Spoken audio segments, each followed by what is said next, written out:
అధ్యక్ష, గౌరవ ముఖ్యమంత్రి గారు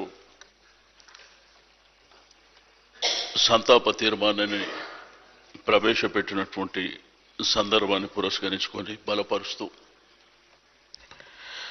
అధ్యక్ష గోపీనాథ్ గారికి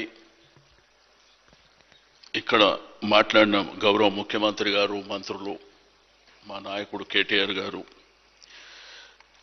బట్ నాకున్నటువంటి అనుబంధం వేరే అధ్యక్ష.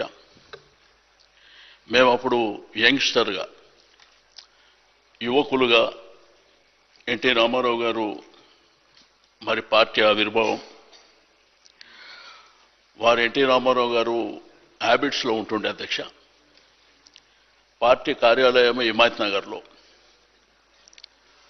గోపీనాథ్ గారి ఇల్లు ఆ ఎదురుగా హైదర్ నగర్.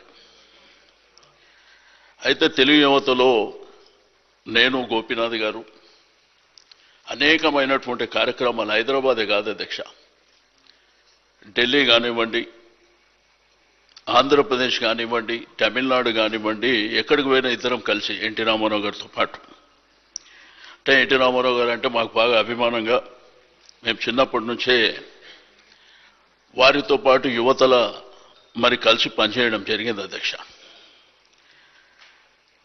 అయితే ఆ తర్వాత గోపీనాథ్ గారు నగర అధ్యక్షుడుగా తెలుగు యువత, ప్రభుత్వం వచ్చిన తర్వాత కూడా డైరెక్టర్గా, అదేవిధంగా వినియోగదారుల సంఘం మెంబర్గా పనిచేసినటువంటి సందర్భం. అయితే అనుకోకుండా నాకే మొదల అవకాశం వచ్చింది అధ్యక్ష 94లో. బట్ అక్కడ ఇప్పుడున్న అంబర్పేట్, ఖైరతాబాద్ మధ్యలో అది హిమాయత్ నగర్ నియోజకవర్గం అధ్యక్ష. బట్ అక్కడ ఉన్నటువంటి పరిస్థితులు అనుకూలంగా లేకపోవడం మూలన మరి అక్కడ నాకు అవకాశం అక్కడ సికింద్రాబాద్లో రావడం, తర్వాత నేను గోపి కూర్చొని మాట్లాడుకున్న తర్వాత సరే దేవుడు ఉన్నాడు, భవిష్యత్తు ఉంది, పార్టీ ఉంది, మా నాన్నగారు ఉన్నారని ఆ తర్వాత జూబ్లీహిల్స్కు వారు షిఫ్ట్ కావడం, ఆ తర్వాత ఎన్టీ రామారావు గారు మరణించిన తర్వాత చంద్రబాబు నాయుడు గారి నాయకత్వంలో మేము పనిచేయడం,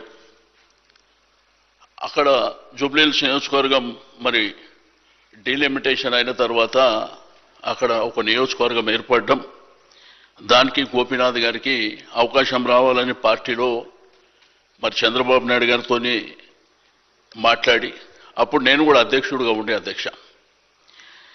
ఆ తర్వాత నేను అప్పటికే 3 సార్లు శాసనసభ్యునిగా ఉన్నా కాబట్టి నా సనత్ నగర్ తర్వాత 2014లో మా 2 కాన్స్టిట్యున్సీలు బార్డర్ అధ్యక్ష.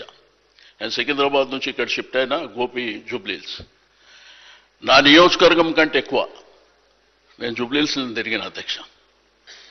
ఎందుకంటే నాకు ఎప్పుడో 15-20 ఏళ్ల కింద అవకాశం వచ్చింది, తోటి యువకులం ఇద్దరమే, కానీ గోపికి ఫస్ట్ టైం అవకాశం వచ్చిందని ఇక బోరబండ, ఈసుగూడ, రైమత్ నగర్, ఎర్రగడ్డ, షేక్పేట్, వెంగళరావు నగర్, జూబ్లీహిల్స్లో ఉన్నటువంటి స్లమ్స్, నేను ఎట్టి పరిస్థితుల్లో గోపి గెలవాలనేటువంటి సంకల్పంతో పనిచేసినాం అధ్యక్ష.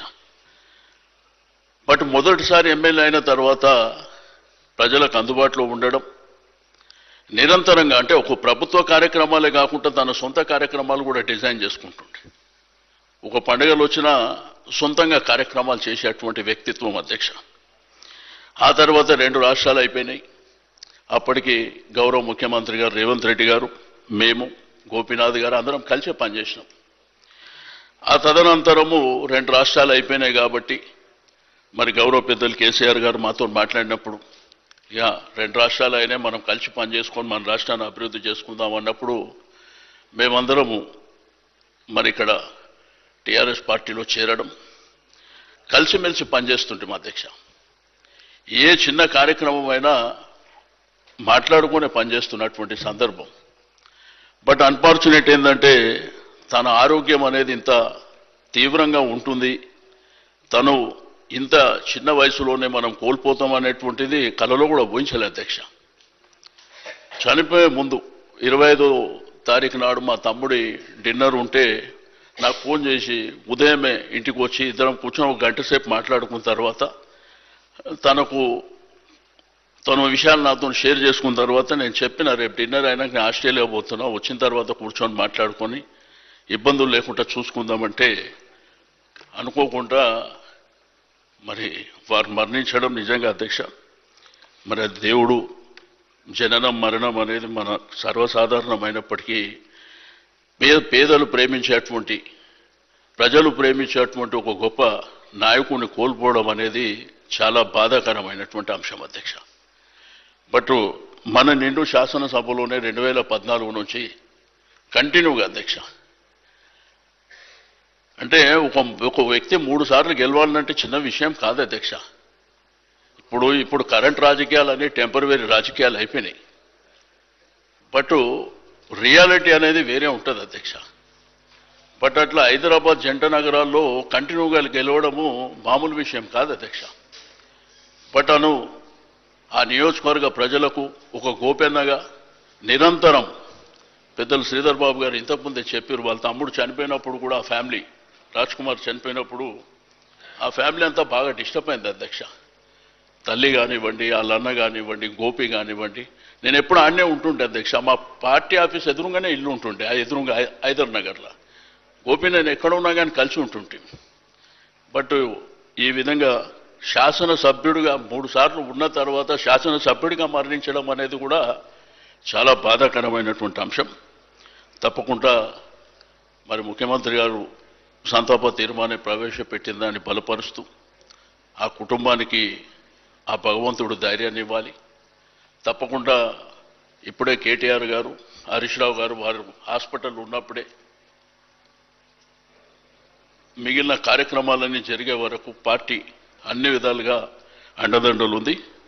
తప్పకుండా ఆ జూబ్లీహిల్స్ నియోజకవర్గ ప్రజలకు మీ గోపన్నని ఎట్లయితే మీ గోపన్న, మా గోపన్న, మనందరి గోపన్నను కోల్పోయినామో వారు చిరస్థాయిగా ఆ జూబ్లీహిల్స్ నియోజకవర్గ ప్రజలకు గుండెల్లో ఉండే విధంగా మేము కార్యక్రమాలను కూడా తీసుకుంటామని చెప్పి నేను ఈ సందర్భంగా తెలియజేస్తూ నాకు ఇచ్చిన అవకాశం ధన్యవాదాలు అధ్యక్ష.